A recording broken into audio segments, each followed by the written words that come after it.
Está no ar. Gente que Fala, o melhor programa de debates do rádio brasileiro. Gente que Fala tem texto e direção geral do jornalista Fausto Camunho. Gente que Fala reúne de segunda a sexta-feira formadores de opinião para discutir as principais notícias do dia. Gente que Fala tem o selo de qualidade APCOM. Olá, olá, boa tarde. O programa Gente que Fala está começando ao vivo, aqui pela Rádio 365, a sua rádio de todos os dias. Nossa transmissão também pela UTV, a TV da internet e pelas redes sociais, Instagram, Facebook, nosso canal no YouTube está no ar, está tudo ligadinho, tudo pronto aí para você acompanhar a nossa jornada de hoje. Até 13h, a gente quer você por aí, comentando, curtindo, compartilhando a nossa transmissão. Participe também pelo WhatsApp, fazendo perguntas aos nossos convidados hoje. É o 973350038, mais uma vez, 973350038. Meio-dia em ponto agora, pessoal. Eu sou o Mauro Friesman, é quarta-feira, você conhece aqui o nosso espaço, sempre voltado nesse dia, para a gente falar dos assuntos da saúde, do bem-estar e do comportamento.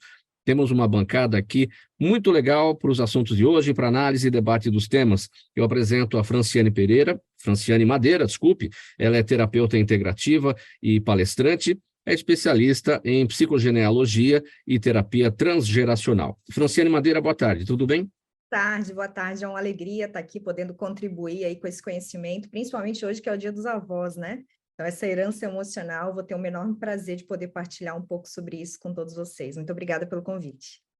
Muito bem, parabéns para todos os avós no dia de hoje. Já já a gente vai entrar nesse tema e conhecer esse universo também.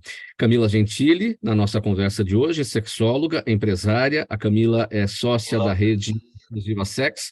Camila de volta aqui com a gente para uma outra participação. Tudo bem, Camila? Tudo ótimo, é um prazer também estar com vocês e sabendo que eu também sou avó, então o dia também é meu hoje, né? E bater esse papo tão gostoso aí com vocês.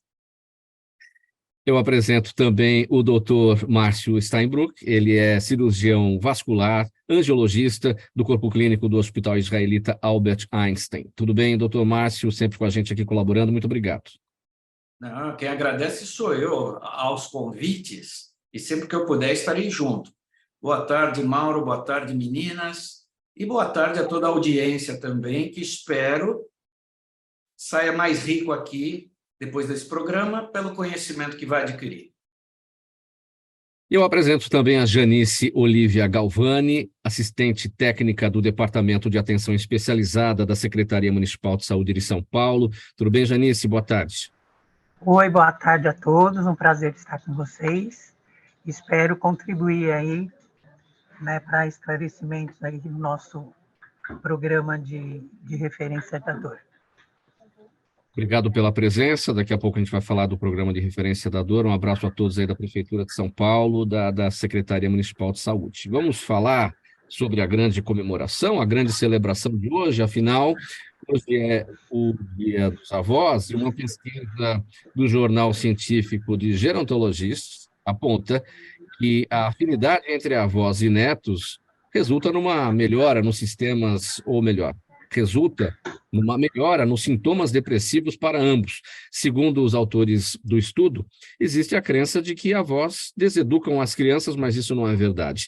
Os especialistas afirmam que os avós têm um peso grande na autoestima, na segurança e no desenvolvimento socioemocional dos netos, que recebem como contrapartida carinho, atenção, aprendizado, tudo isso de forma constante aí ao longo do tempo. Dr. Márcio Steinbruch, avô, quantos netos? Um casal. Como é a relação? Como é a relação com eles? É maravilhosa, maravilhosa, né? Tem até aquele ditado que diz: ter neto é tão bom, mas tão bom, se eu soubesse disso, eu pulava os filhos. Só ia ter neto. E faz sentido aquela frase de que ser avô é ser pai duas vezes?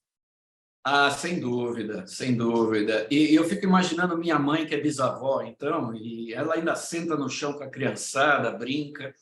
É maravilhoso. Agora, eu acho interessante o que está descrito aqui, e realmente é importantíssimo a relação entre netos e avós, não só por educação, tudo mais, mas é um encontro de gerações muito importante, porque os pais são uma geração intermediária, né?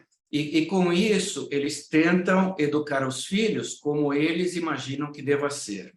Os avós, quando educaram seus filhos, também tinham uma outra visão.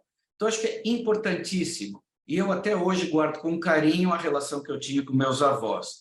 Muitas vezes o colinho da avó é imprescindível quando a gente está triste ou levou bronca dos pais, né?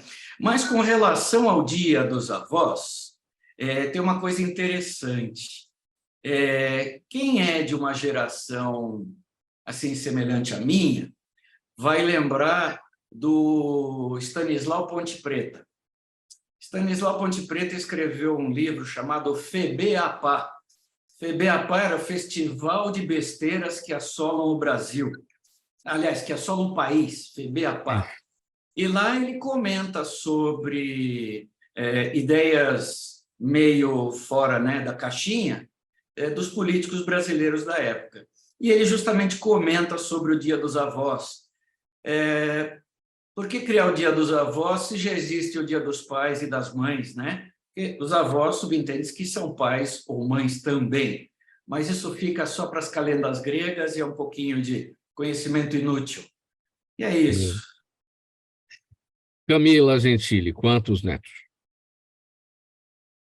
Eu tenho uma bebezinha que fez 5 meses anteontem, e assim está sendo uma super experiência, né? Porque a gente não imagina que é um amor sem a disciplina da obrigatoriedade, né? Então é ótimo, porque ó, tá aqui, tá chorando, ó, tá aqui, tá precisando trocar a fralda. Então é um negócio muito mais leve do que ser pai e mãe, né? Porque a gente tem, no período da paternidade e maternidade, trabalhar muito para formar grandes pessoas, né? Educar bem, a gente precisa da questão financeira para dar toda essa estrutura. E quando você já é avó, você já tem uma estrutura financeira adquirida onde você consegue delegar só carinho, amor e atenção, que a gente não consegue quando é mais novo, porque a gente não tem a parte financeira estruturada. Então está sendo muito bom. Está sendo muito gostoso. Estou só curtindo. É a primeira, né? Só temos uma ainda, mas logo mais vamos ver se fica cheio de criança em casa.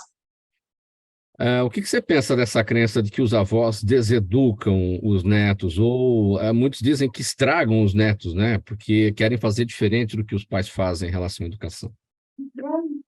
Eu acho que está muito ligado a essa questão que eu acabei de falar, né? Um amor sem a obrigatoriedade. Então, de verdade, o papel de educar é do pai e da mãe mesmo. Eu acho que tem que ter uma boa conversa entre os pais, onde você não vá ferir a parte educativa a ponto de desestruturar lá as conexões que são ó, isso não pode, isso pode. Mas um avô e uma avó nunca vai seguir a risca, né? Eu vejo lá meu marido, a gente fala para ele, não dá pão de queijo para um poodle que a gente tem em casa. Imagina o que ele vai fazer com a neta, né? Então, assim, porque a gente já sabe que não vai funcionar algumas coisas. E, assim, cabe o papel de educar do pai e da mãe. A gente tenta, eu sou mais rigorosa, eu sou aquela que falo, não pode porque a mãe e o pai não quer, não é para fazer isso porque a mãe e o pai não quer. Meu marido já não é muito, então vamos ter um conflito nisso aí. Mas eu acho que o papel de educar do pai e da mãe, não acho que há interferência. Eu acho que se a criança criar esse vínculo com o avô e com a mãe, é uma coisa muito importante. Eu tenho lembranças maravilhosas da minha avó, do meu avô, de coisas da minha infância. Eu tive uma infância muito feliz. E eu acho que essa parte desse apego com avô e avó fazem pessoas melhores. Principalmente nos dias de hoje, né? Janice, quantos netos? Eu tenho 2 netas, uma de 11 e outra de 10 anos. É um amor incondicional, assim, uma convivência muito gostosa, né? Eu sou daquelas que faz tudo que pede, né? Mas acho que eu não estrago, não. Acho que eu dou muito amor, né? Inclusive, a minha netinha mais velha, de 11 anos, ela mora no mesmo prédio, a gente mora no mesmo prédio. Então, o meu apartamento é dela também, né? Tem o quarto dela, tem as coisas dela. Então, nossa, é muito bom ser vó. o amor, né, que eu dou para elas, né, é incondicional. Você disse que faz tudo o que elas pedem, e elas Sim. fazem tudo o que você pede? Qual é a contrapartida? A gente, né, tem um jogo de cintura, né, entre o que elas pedem e o que eu dou. Mas, geralmente, elas dão contrapartida, assim. Eu sinto, assim, que elas se sentem muito bem ao meu lado, né? Essa questão do carinho, da atenção, como é que você recebe isso? Demais. A que mora no mesmo apartamento, ela me liga, além de morar junto, ela me liga 2, 3 vezes por dia. Né? A outra é mais novinha, né? Eu tenho menos contato, porque ela mora um pouco longe, mas a gente também se vê toda semana, ela me liga toda noite, para me desejar uma boa noite, a gente conversa. É um relacionamento muito saudável. Franciane, quais são os momentos, as recordações, o que você tem aí guardado em você em relação aos seus avós? Então, para mim, esse tema é um tema que tem um aspecto muito sensível aí na minha narrativa, principalmente no meu trabalho, né? É inevitável a gente se emocionar quando a gente recorda as narrativas, né, das histórias com os nossos avós. A gente lembra das comidinhas, o cheirinho, a gente até diz que tem o cheirinho de avô, né? E aqui, ouvindo vocês falarem dos avós, né, essa contrapartida, né, olhando para os seus netos, como esse elo que nos une a essa nossa ancestralidade, né, traz para a gente, além desse legado emocional, mas a importância de conectarmos as histórias, né? Nós somos frutos dessas narrativas. E se a gente for falar, inclusive, do transgeracional, que é a minha linha de trabalho, a gente vai poder compreender que nós não temos uma ligação somente afetiva, comportamental, das tradições, daquilo que a gente acredita, mas nós temos também uma ligação de herança emocional que acaba trazendo no nosso corpo, né? Temos aí a epigenética transgeracional que está olhando para aquilo que a gente herda de legado psíquico, né? Então, é muito importante conhecermos a narrativa dos nossos avós, o que eles viveram, quais foram os seus desafios, quais eram os seus sonhos, porque, de alguma forma, isso também está reverberando na nossa história. Então, hoje é muito importante esse convite de olharmos para a história dos nossos avós para também compreendermos aspectos sobre nós mesmos. Então, realmente é um tema fascinante.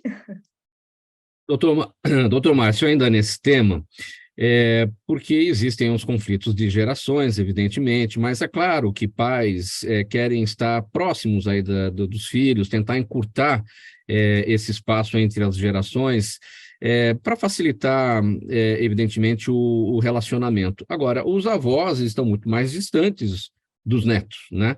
Tem uma geração no meio que é a geração dos filhos, né? Como é que é esse desafio aí para você tentar se aproximar da geração dos seus netos?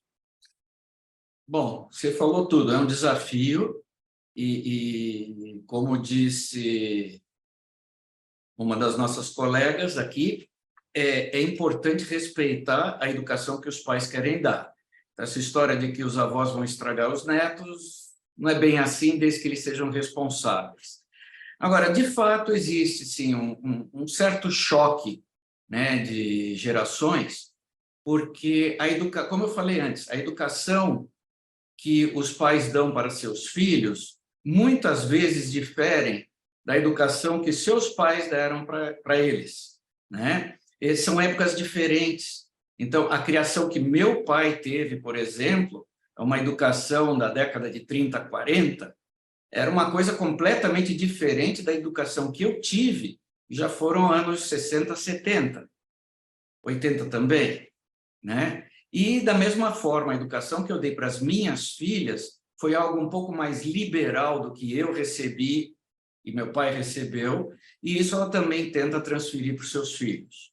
Então, essa história de choque de gerações vai existir se não houver um bom senso de todos eles, entende? Então, eu acho isso realmente muito importante, que seja respeitada a vontade dos pais, né? Agora, só corrigindo a Camila, sua netinha tem 5 meses, né? Não dá trabalho nenhum para você. Agora, espere eles terem 8 e 6 anos como os meus e te fazerem perguntas assim que você vai ficar embaraçada para responder. Eu imagino, eu E imagino. quando você virar avotorista, A motorista é ótimo. então não Tem mãe pensa, turista e avó turista, né? exatamente, não pensa que o trabalho de mãe acabou, viu? Para Vamos lá. todos os avós daqui. Parabéns a todos os avós nesse dia de hoje. E vamos seguir aqui 12h15 para o próximo assunto. Programa Gente que Fala no ar, edição de quarta-feira, com as questões da saúde, do bem-estar e do comportamento. Vamos falar sobre um trabalho aqui da Prefeitura de São Paulo, que inaugurou no dia 18 o 4º Centro de Referência da Dor Crônica aqui da capital, fica no bairro de Pirituba. O objetivo deste atendimento é prestar assistência integral e especializada a pacientes com dor crônica, incluindo avaliação multiprofissional, tratamento e terapias. O serviço conta com 26 profissionais, entre eles médico neurologista, fisiatra, acupunturista, fisioterapeutas, terapeutas ocupacionais e psicólogos.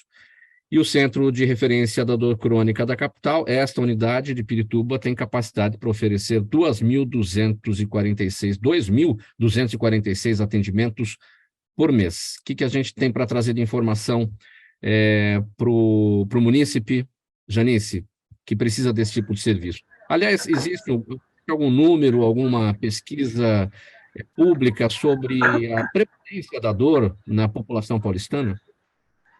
Sim. Pensando, né, nessa prevalência, que estima-se que 40% da população sofre, né, da doença da dor. Né? E dessas, né, 10% é uma dor, é uma doença, né, crônica, né, que pode até atrapalhar no trabalho, incapacidade e tudo mais, né? Então, ela já é considerada uma doença crônica não transmissível, né? E pensando nisso, vendo que 10% de uma população de 12 milhões de habitantes, né, é muita gente, né, que sofre dessa doença e que precisava de um atendimento especializado, né? Já tínhamos, né, serviços no SERS, né, na reabilitação e tal, mas esse é muito especial, ele é bem focado, né, para realmente dar um atendimento integral e que ele saia desse tratamento livre dessa dor ou com ela bem amenizada, né? Achei impressionante esse dado, esse índice, 40% de 12 milhões de pessoas, dá mais ou menos 5 milhões de pessoas sentindo dor. Todo esse contingente com dor crônica ou dor eventual, aquela dor que surge, toma um remédio e isso passa depois. Os 40% são eventuais, né? Uma dor de cabeça, uma dor nas costas, né? Lombalgia e tal. Mas 10% realmente é preocupante, né? Então, lombalgia, especialmente, fibromialgia, atralgia, né? Então, é bem significante, né? 10% de uma população. E 5% dessas chega a estar incapacitadas para trabalho, né? O objetivo do Centro de Referência da Dor Crônica da capital é trazer cura ou é trazer uma melhora nisso tudo e uma melhora também, evidentemente, na qualidade de vida desses pacientes? Na verdade, é a melhora, né? Na qualidade de vida desse paciente. Muitas vezes, né, certo tipo de dor, ele não tem uma cura, mas tem uma forma de amenizar, né? Através de tratamentos, de evitar a pessoa ficar só com medicamentos, né? Esse é o maior objetivo, né? Desmamar dos medicamentos anti-inflamatórios, né? Remédio para dor e tal. Então, é todo um cuidado psicológico, grupos de autocuidado, né? Acupuntura, aurícula. Tem vários tipos de alternativas de tratamento, né? Fisioterapia. que realmente tem obtido um sucesso bastante importante nas pessoas que frequentaram, né? E estão frequentando o serviço. A dor mais Então, comum é aquela relacionada aos problemas de coluna e o que pode evidenciar uma situação de postura das pessoas no trabalho, doenças ocupacionais, por conta justamente de não prestar atenção exatamente no dia a dia, na sua postura e acabar sofrendo desse tipo de problema? a maioria é músculo esqueléticas, né?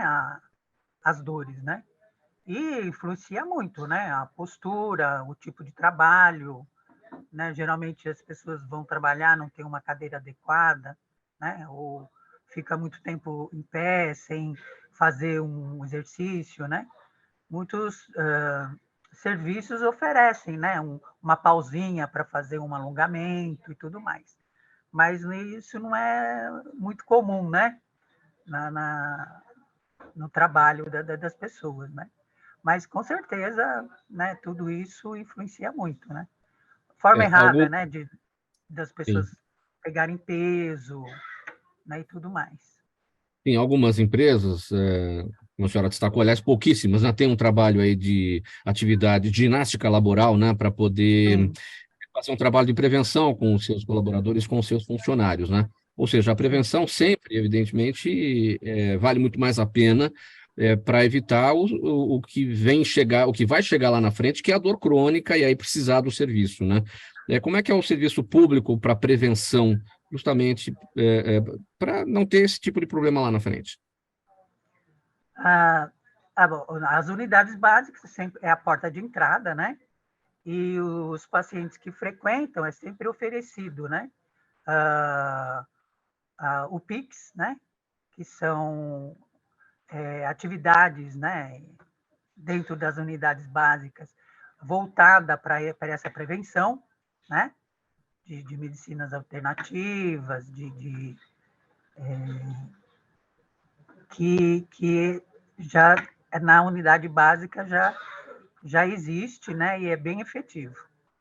Então, a parte preventiva, grupos, né? De autocuidado também nas unidades e tal. Vai para o centro de referência de dor aqueles que já passaram, né? Por toda essa parte, né, na básica e não teve resolutividade. Né? Para ouvir a Franciane nesse tema também. Franciane, por que a mulher tem mais dor crônica do que o homem? Acredito que seja pela sua sensibilidade, a sua vulnerabilidade, principalmente ao ambiente do qual ela é inserida, ela acaba trazendo uma relação muito direta com aquilo que ela está vivenciando, né? E eu acredito agora, ouvindo a colega Janice, né, do quanto é importante a conscientização de nós percebermos os estados estressores, aquilo que a gente está submetida, o quanto que falar sobre as práticas integrativas, as possibilidades que nós temos de fazer a gestão do estresse, o nosso autocuidado, bem-estar, falar que isso realmente ajuda a nossa saúde de forma integral, né? Então, ter esse espaço dentro da saúde, de poder olhar para possibilidades de autorregulação, de trazer para a gente uma resposta de enfrentamento maior para que a gente não chegue num quadro de uma dor crônica.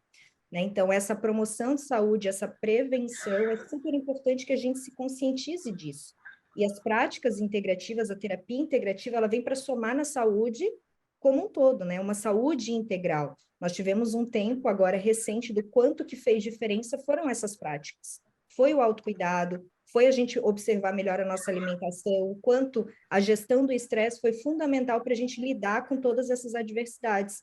Então, as mulheres, por elas também estarem mais disponíveis a olhar para isso, né, elas estão mais submetidas ao impacto daquilo que ela está vivendo, dentro de um impacto emocional. Né? Então, acredito que esse caminho de conscientização, de falarmos mais sobre isso, é justamente o ponto que nós temos que trabalhar para a promoção de saúde, dentro da sua perspectiva integral. Doutor Márcio, o que faz com que muita gente não observe esses, como destacou aqui a Franciane, os estados estressores, as causas, né, da dor? Não, deixa para lá, não vai dar nada, eu estou aqui trabalhando de forma errada, eu estou com uma postura errada, amanhã eu vejo, e vai procrastinando, vai empurrando com a barriga. Então, as pessoas percebem, não sabem que isso está errado, às vezes não entendem que lá na frente vai dar algum problema e vão empurrando com a barriga. Você bem tocou no assunto, a questão do trabalho, hoje em dia, ele estressa muito. A competitividade que a gente enfrenta hoje em dia é uma desgraça, porque eu vejo, pelos meus netos, o quanto o ensino em escola básica já prepara o aluno para a competitividade. E eu noto isso pelo meu neto, que ele é muito competitivo. Às vezes ele quer fazer competições comigo, tá, e ele faz de tudo para ganhar mesmo, né? Isso tudo é estressante. Eu estou falando de uma criança. Imagina um adulto que depende do trabalho para o seu sustento, nós vivendo uma conjuntura político-econômica como estamos vivendo. Então, tudo isso daqui, toda essa insegurança, traz um esquecimento da nossa saúde. E eu falo disso também consciente de que eu faço errado, entende? Infelizmente é isso. Quer dizer, é a visão, é o estresse, é o medo de se deixar de ter o sustento. Agora, com relação à dor crônica, na minha especialidade, eu lido muito com dor, né? Tanto na área venosa, que é, vamos dizer, meu foco, mas também na área das doenças arteriais, que são muito piores, né?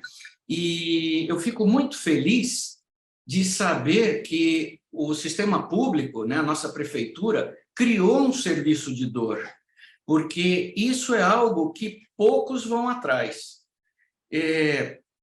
Eu me considero um felizardo por ter estudado medicina, me formado, estar trabalhando em épocas diferentes onde novidades surgiram.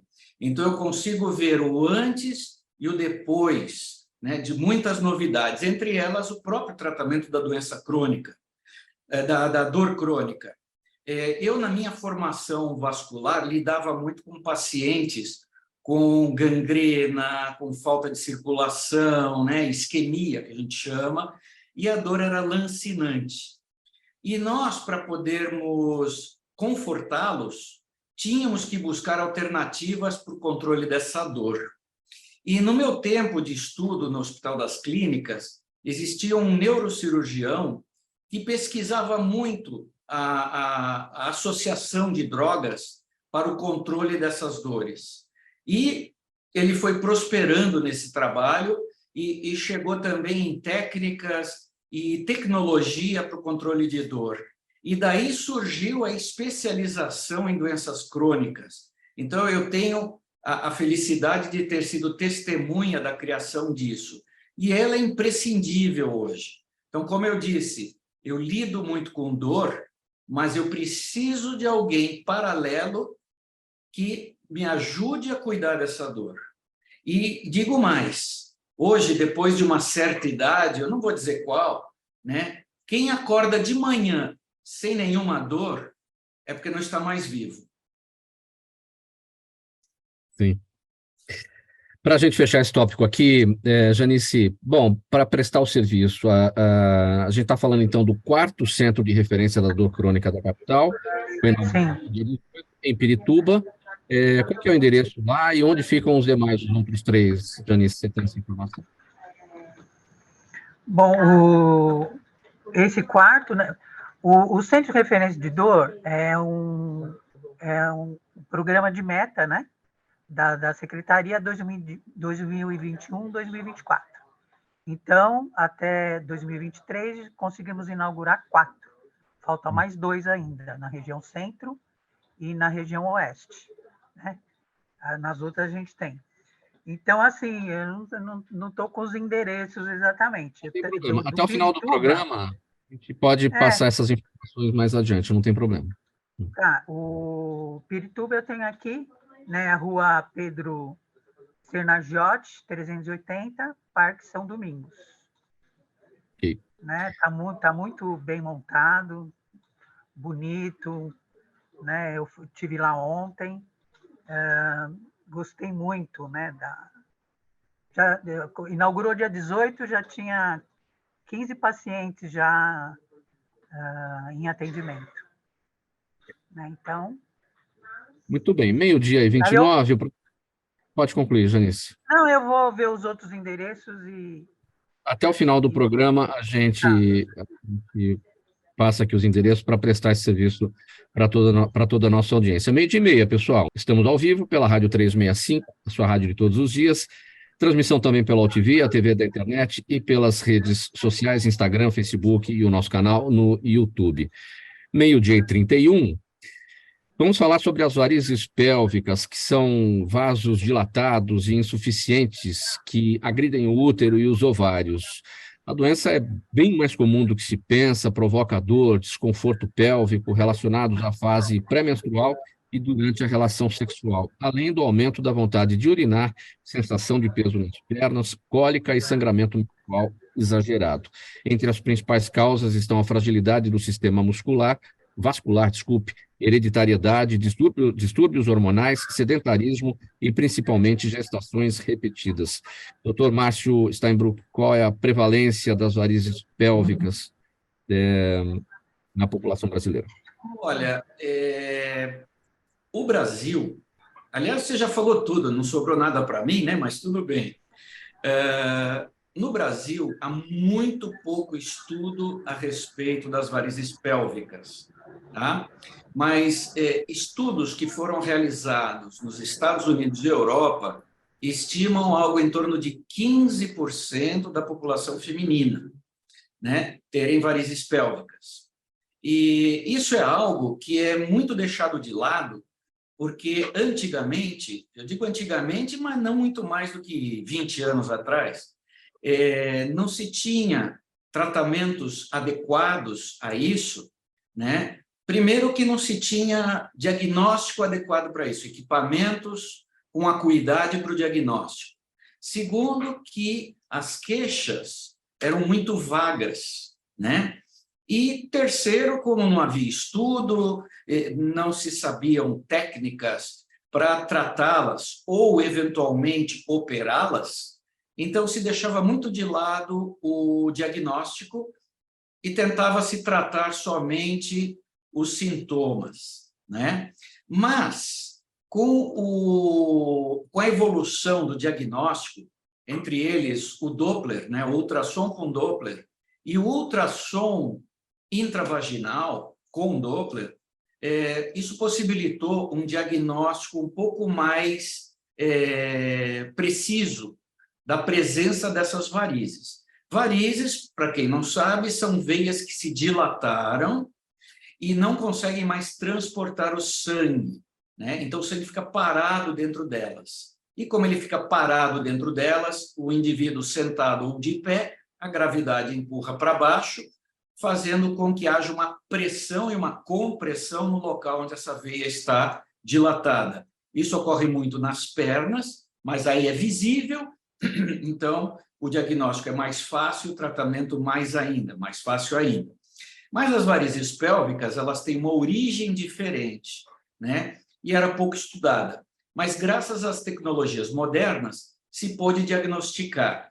Então, uma das queixas mais comuns das mulheres é justamente dor, né? Elas chamam dor no pé da barriga, que, na verdade, é o baixo ventre, dor pélvica, principalmente na fase menstrual, também quando está na época do calor, porque ocorre uma vasodilatação e, com isso, uma piora dos sintomas. E também, muitas vezes, a mulher não consegue segurar gestações. Então, isso também é causa de abortos espontâneos. Pouco se sabe. Agora, um detalhe muito importante, que a Camila também vai corroborar, é que um dos sintomas causados pelas varizes pélvicas, né, que são varizes que estão em torno do útero, por fora do canal vaginal, por fora, do lado de fora, não por dentro, né? Um dos sintomas muito comuns é o que a gente chama tecnicamente de dispareunia, que é a dor na relação sexual. Eu já tive alguns casos, né, de varizes pélvicas em que essas mulheres perderam o seu companheiro, porque elas não conseguiam manter relação sexual e, por isso, houve um desgaste na relação marital. E boa parte delas, após o tratamento, depois vieram me agradecer que voltaram a uma vida ativa sexual e que já haviam conseguido outros companheiros. Alguns deles até melhores do que os primeiros, né? Uma outra característica das varizes pélvicas é que algumas mulheres podem desenvolver varizes vulvares. Então, esse geralmente é o primeiro sinal. Elas olham e veem que num dos lábios vulvares, né, que é o órgão sexual feminino, ela tem a presença de varizes, ele está mais inchado e é doloroso muitas vezes ao toque. Essas varizes, elas têm origem em veias internas, não as veias que alimentam, por exemplo, as veias das pernas.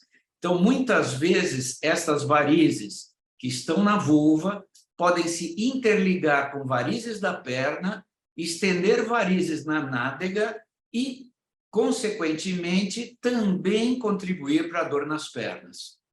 O tratamento disso, hoje em dia, é muito mais fácil, porque com os tratamentos endovasculares, podemos fazer um diagnóstico preciso da causa e tratar essas varizes através de cateterismo.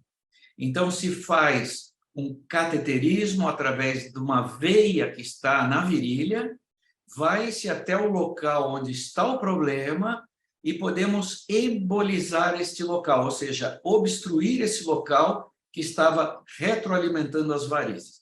E, com isso, há uma cura instantânea, uma cessação dos sintomas já no dia seguinte, não há necessidade de internação e é um procedimento muito fácil de se fazer hoje. Apesar do alto custo, mas é algo que traz um benefício enorme a essas pacientes.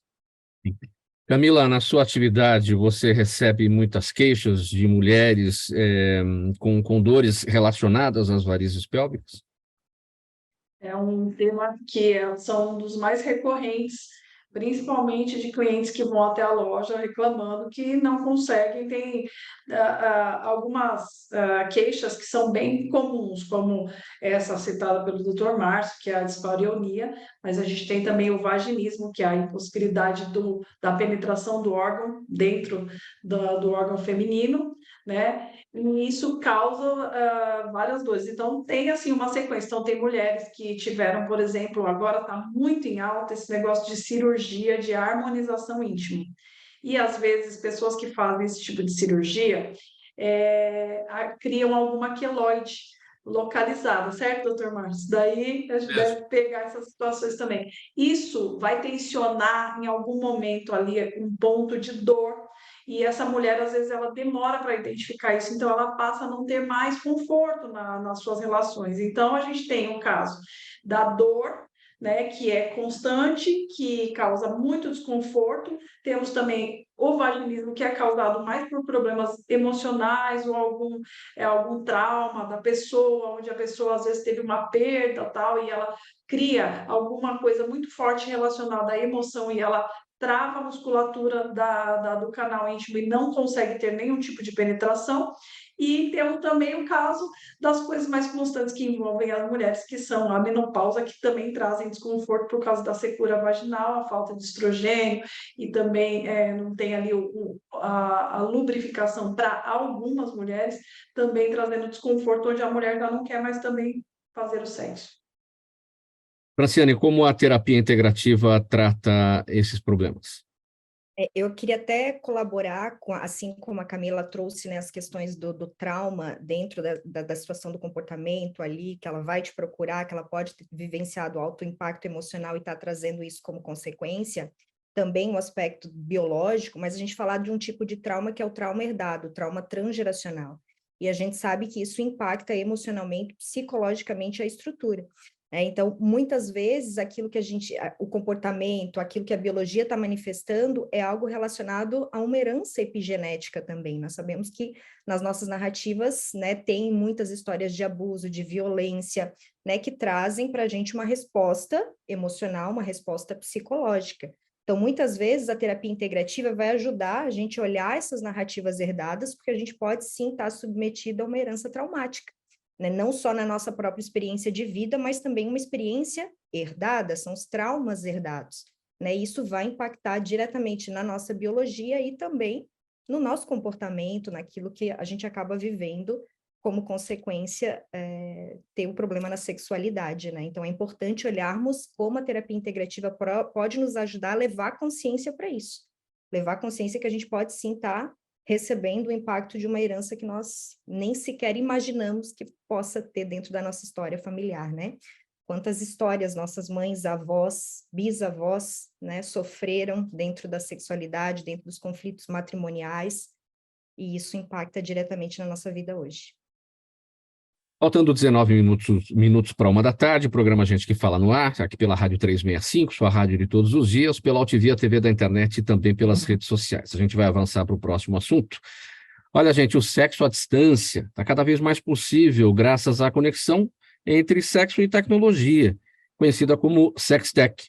E se os sex toys ou os brinquedos sexuais seguem evoluindo, já estão disponíveis por aí, olha só. Robôs pensados exclusivamente para práticas sexuais. De acordo com o relatório Future of Sex, em 2045, pelo menos 10% dos jovens fará sexo com esses robôs. É a tecnologia, não é, Camila, mostrando a que veio nesse mercado do bem-estar sexual, não? Na verdade, está muito mais presente do que se possa imaginar, né? Então, assim, nós temos alguns produtos aí que estão com muita conectividade e interatividade, e os jovens já estão fazendo sexo com algum dispositivo que é acionado também com o celular. Então, nós temos aí masturbadores com algumas funcionalidades, onde a pessoa pode conectar ele num filme adulto, ela pode receber a vibração de um outro celular a longas distâncias, ele vai vibrar com a música que está lá no aplicativo do estilo Spotify, ele vai esquentar, então tem uma série de funcionalidades. E ainda falando sobre dispositivo e ligando a dor, que é o assunto anterior, a gente tem um dispositivo que foi criado, que é uma linha que homenageia o médico Kegel, né, que alguns chamam de Kegel, que foi um dos estudiosos da questão do fortalecimento do músculo da parte pélvica, e foi lançado um vibrador, tem vários modelos, mas eu vou falar especificamente desse, que se chama Magic Motion, que ele tem funcionalidades para fortalecimento do assoalho pélvico, ajudando mulheres que já tiveram problemas estão tendo problemas como prolapso uterino, problemas de fortalecimento ali da região pélvica, problema de escape urinário, pessoa que também tem bastante flacidez ali, que tem flatos vaginais. Então, é um vibrador com tecnologia que vem com um aplicativo onde tem um treinador que vai dizer como que a pessoa tem que se exercitar, vários programas de exercício, e, além disso, ele também pode ser usado a longas distâncias. Então, assim, é um vibrador que é bem completo, né? Então, ele é para uso para um lazer, mas ele também tem uma funcionalidade muito ligada à saúde, e isso está sendo cada vez mais, assim, divulgado. Eu tenho muitos fisioterapeutas que vão até a loja para conhecer o produto e depois recomendam, né? Fisioterapeutas pélvicos, médicos ginecologistas, e o tema está sendo, assim, está crescendo. Então, essas coisas das máquinas estarem presentes no sexo é uma coisa de agora, e com certeza a gente vai começar a receber agora alguns itens com a inteligência artificial. A gente já tem uma boneca que fala e parece como se fosse uma Alexa, ela vai meio que aprendendo com o seu companheiro. Eu já venho um produto muito parecido com esse. E esses são os robôs. Essa boneca são os robôs. Ela é como se fosse um robô. Aqui eu vendo, ela tem o peso de uma mulher, 53, 54 quilos, ela tem 1,60 de altura, tem uma variação aí, tipo morena, cabelo cacheado, loira, tem de tudo. e ela tem articulação nas mãos, nos dedos, joelho, perna, tudo tal, fica em todas as posições como se fosse uma pessoa. E uma das que eu vendo, ela só não fica em pé, dependendo do tipo de pé que ela tem, e ela vem com um dispositivo que geme e fala algumas frases pré-configuradas. Então, I love you so much, as coisas assim. E aí você pensa assim, mas quem que vai fazer a aquisição de um produto desse? Quando a gente leva esse ponto de aquisição de produto como esse, que a pessoa fala, mas vai comprar roupa, mas aí se a gente começa a pensar, nós temos pessoas com limitação, nós temos cadeirantes, a gente tem aí pessoas que têm extrema solidão, uma pessoa que, igual eu tenho clientes que foram morar em chácara, em sítio, e que não querem mais se relacionar com outras pessoas. Tem pessoas que passaram por algum trauma emocional de se envolver com alguém, tiveram pessoas que foram saqueadas por ex-companheiros, né? Então, assim, situação é uma situação. Eu, no meu ramo e como estudiosa que eu sou, eu procuro entender, avaliar o cada um de cada um. Eu tenho aqui pais e mães que vêm me procurar e falam, eu tenho um filho na fase adulta com autismo severo, só que ele tem esse lado da parte sexual muito aflorado, então eu preciso ter um controle sobre isso. Então, o que você me indica? Igual, teve uma aqui que levou uma boneca, o menino ficou super contente, ele parou de ser agressivo. Então, assim, tem que entender todo o contexto da história, porque quando a gente fala sobre o sexo ele é uma coisa que está muito ligada à saúde. As pessoas que fazem sexo e que têm orgasmos, elas são pessoas que estão com a saúde mais em dia, elas estão com a oxigenação melhor, a pele melhor, as articulações, você tem outro humor, isso aí é comprovado pela ciência. E as pessoas às vezes levam isso muito para o outro lado, mas não, o sexo ele está muito voltado para a saúde. Por isso que eu falo tanto sobre isso, né? Essa coisa que a gente está falando sobre dor de assoalho pélvico, as pessoas sofrem com essas coisas, né? Dores, as pessoas, as mulheres, principalmente, elas querem transar mais. Porém, chega uma certa idade que você passa a ter o seu corpo envelhecendo. É como se fosse um lápis que é apontado. Você vai criando limitações, né? Você começa a sentir dor, você tem problema com a parte de lubrificação, desconforto, e tem todas aquelas coisas que você sofre com a menopausa que vai destruindo algumas mulheres. E é difícil porque se fala tão pouco sobre isso que as pessoas acabam que ainda nos dias de hoje sofrendo com tudo isso. Mas ainda tem muito tabu em relação a tudo isso, e a tecnologia, a chamada Sextech, né? Que essa conexão entre sexo e tecnologia ajuda na derrubada desses tabus? Eu acho que ajuda, porque, igual, por exemplo, nós tivemos aí o momento que nós vivemos da pandemia, todo mundo ficou muito doido, né? Vamos combinar que acho que todos nós aqui, alguém teve uma experiência estranha na pandemia, digamos assim, né? Porque a gente foi isolado, né? Teve que conviver lá com aquele parceiro que era o nosso parceiro de vida, que a gente nem convivia tanto, de repente você viver com aquela pessoa 24 horas por dia. Você tinha vontade de jogar ele pela janela, não podia nem jogar pela janela, porque senão ele pegava Covid.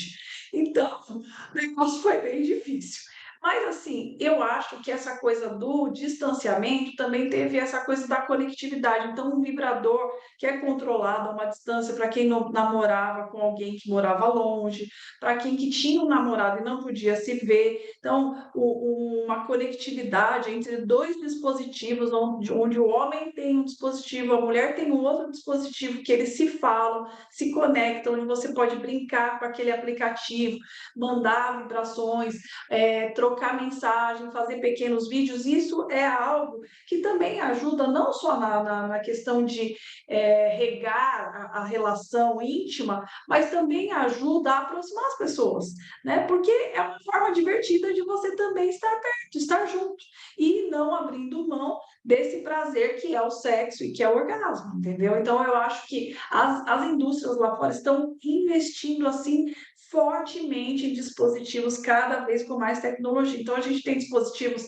que se conectam com o videogame, dispositivos que se conectam com o filme adulto, dispositivos que se conectam com óculos de realidade aumentada, onde você tem lá uma pessoa que você faz o sexo com ela, dispositivos onde você conecta-se no game, cria um avatar e você, dentro do filme, passa por algumas situações para salvar esse avatar na ilha e no final você tem uma relação íntima com esse avatar. Então, assim, tem muita coisa sendo lançada e agora a gente tem uma indústria grande abrindo lá nos Estados Unidos, que tem uma empresa que, se não me falha a memória, ela se chama RD Inbounds. Ela criou um dispositivo que é um sensor, vários sensores táteis que vão no mamilo, na parte clitoriana e também na parte peniana e do escroto, onde as pessoas elas se reúnem para grandes eventos, se vestem com esses sensores, elas não se tocam em momento algum, colocam esse óculos de realidade aumentada e entram dentro de um mundo digital, um mundo virtual, criam seus avatares e eles transam entre si lá nesses mundos de avatares, mas elas não se tocam em momento algum. Então, são experiências que vão se criando. Então, no futuro, sim, cada vez mais a gente vai começar a transar com dispositivos a longas distâncias, robôs, sei lá como é que a gente vai nomear isso. Não existe, Camila, o risco desses dispositivos serem hackeados e entrar ali alguém querendo bagunçar a relação, uma terceira pessoa? Então, existe uma... Eu sou da área de tecnologia, eu sou ex-funcionária da Microsoft e da Google. Durante muitos anos eu atuei, quando era bem mais jovem, nessas empresas, né? Existem portas de segurança que foram programadas dentro desses dispositivos e, assim, a gente não vê informações sobre várias dessas portas de segurança. Inclusive, eles têm algumas manobras de segurança, como, por exemplo, você não pode tirar print da tela. Você não consegue. Se você está filmando e falando com a pessoa, você não consegue printar a tela de forma alguma. Então, já é uma medida de segurança para você não expor aquela outra pessoa, né? E outras medidas, como não aparecer o telefone, o nome da pessoa, tem uma série de coisas assim que são bem seguras. Você só deixa o outro controlar o seu dispositivo à distância se você permitir. No momento que você clica lá no botão, você já desconecta aquela pessoa, você pode bloquear. É bem dinâmico e tem muita porta de segurança. Então, risco sempre existe, porque a gente não sabe, né, o tamanho da atividade mental de alguém que quer fazer, né, usar a inteligência para esse tipo de maldade. Mas eu tenho visto, como eu sou especialista em produtos eróticos com esse tipo de tecnologia, eu não visto muita notícia sobre isso. Até hoje, um noticiário que é de 2006 e que esse aplicativo já foi atualizado e não existe mais essa falha na segurança. Muito bom, 12h52 agora, a gente vai seguir com mais um tema aqui no programa Gente que Fala e dizer o seguinte, olha, ainda há pouco difundida no país, a terapia transgeracional é uma abordagem dentro da terapia integrativa que procura entender e cuidar dos padrões de comportamento, crenças e emoções transmitidos através das gerações de uma família. Segundo especialistas, experiências vividas de forma traumática por uma determinada geração podem gerar traumas até então inexplicáveis em seus descendentes, sem que esses tenham experimentado por conta própria ou mesmo conheçam sua história. Quer dizer, então, Franciane, que uma situação que aconteceu lá com o meu tetravô, eu posso ter aqui uma influência? Exatamente, Mauro. Assim, eu sei que é um tema, às vezes a gente fica, meu Deus, como é que hoje na minha vida pode estar sendo uma consequência de um trauma de algum antepassado que eu nem sequer conhecia a sua história, né? Mas é isso mesmo, hoje os traumas é um tipo de trauma chamado trauma transgeracional. As primeiras pesquisas dentro da ciência que foram feitas a partir dessa possível transmissão de um trauma foram com os descendentes dos sobreviventes do Holocausto.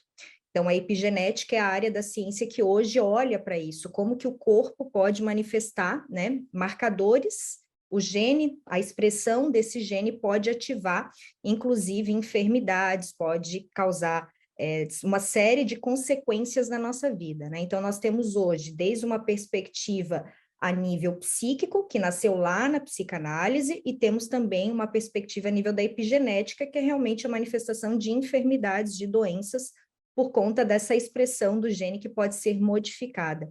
Então, é realmente relacionado à epigenética, como que esses genes que nós herdamos irão ser ativados ou desativados.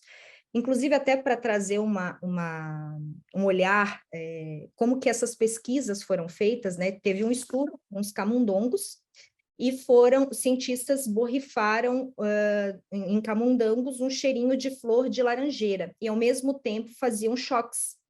E até que esses camundongos começaram a associar esse cheiro de flor de laranjeira com choques, com a dor. Os filhos desses camundongos estavam mais sensíveis e ficavam muito agitados quando sentiam o cheiro de flor de laranjeira.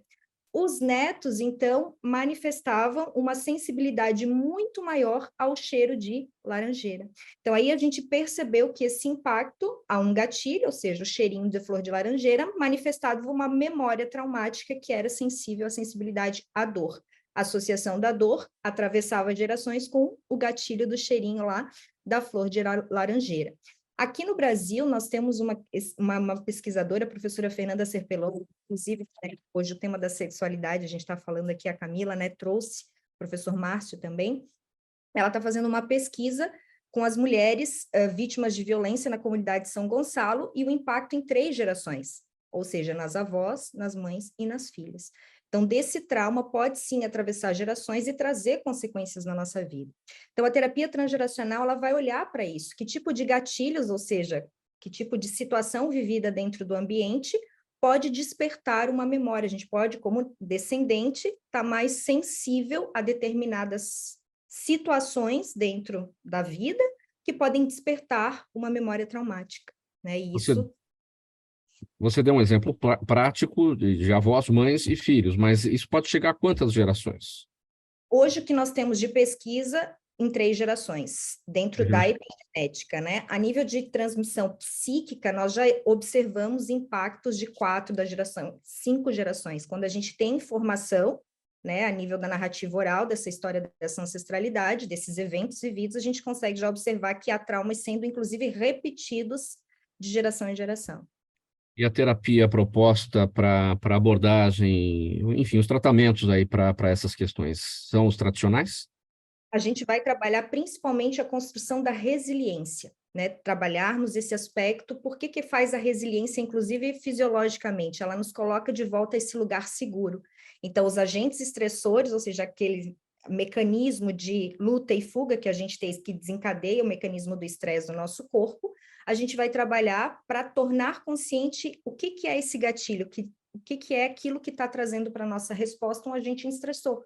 A gente está, então, reagindo a algo que está ameaçando a nossa sobrevivência, está despertando algo. Então, a gente vai trabalhar esses mecanismos de resiliência para tornar primeiro consciente esse leão, né, ou seja, esse estressor, e trabalhar em cima dele a partir desse mecanismo de voltar novamente ao estado seguro.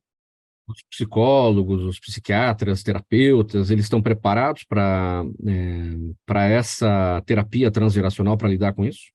Olha, Mauro, eu vou ser bem sincera, assim, hoje, como poucas pessoas trabalham com o trauma transgeracional, principalmente têm consciência disso, eu acho que poucas pessoas hoje estão preparadas para olhar para isso, até porque a gente está falando isso de algo muito recente, né? Então, essa falta de conhecimento, principalmente essa falta de possibilidade de aceitação de que hoje eu posso estar sendo submetida a um trauma que eu herdei, né? Então, realmente é algo que a gente precisa falar mais, trazer essa consciência, porque realmente é algo que vai fazer toda a diferença dentro dessa perspectiva integrativa de saúde.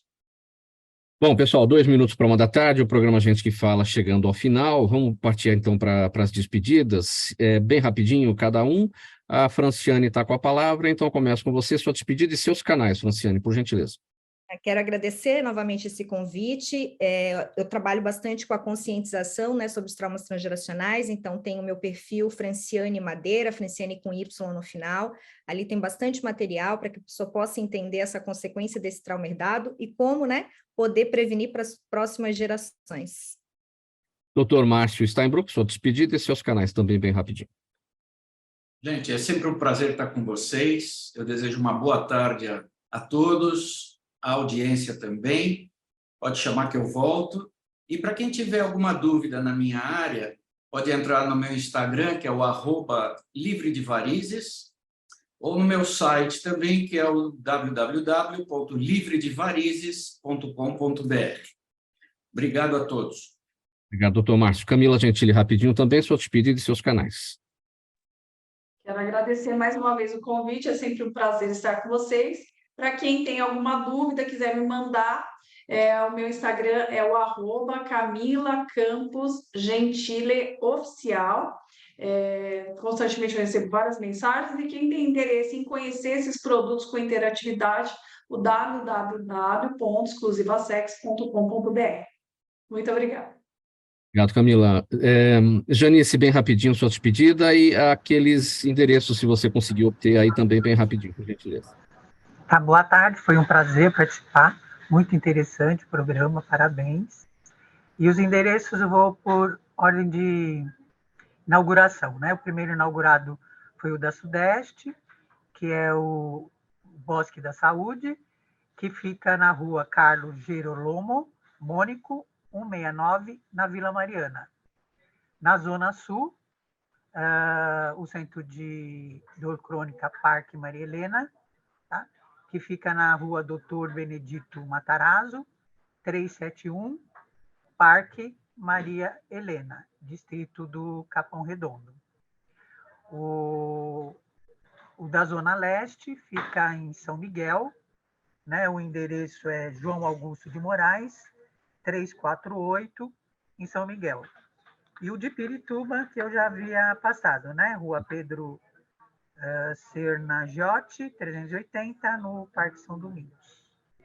Muito bem, um agradecimento então a todos vocês pela participação nessa edição do programa Gente que Fala de hoje, quarta-feira, com os assuntos da saúde, do bem-estar e do comportamento por aqui.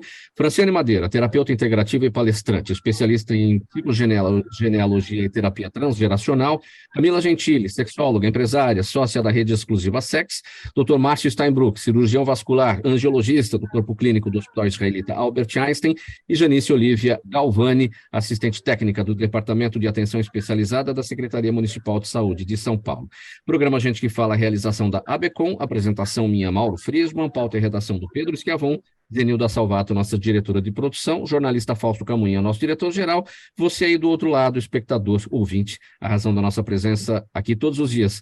Lucas Neto chegando com o programa Melhor para Melhor Idade, aqui nesse comecinho de tarde, para entreter aqui nossa audiência na Rádio 365. A gente volta amanhã aqui pela 365, pela UTV e pelas redes sociais. Um abraço a todos, uma boa tarde, tchau, até amanhã.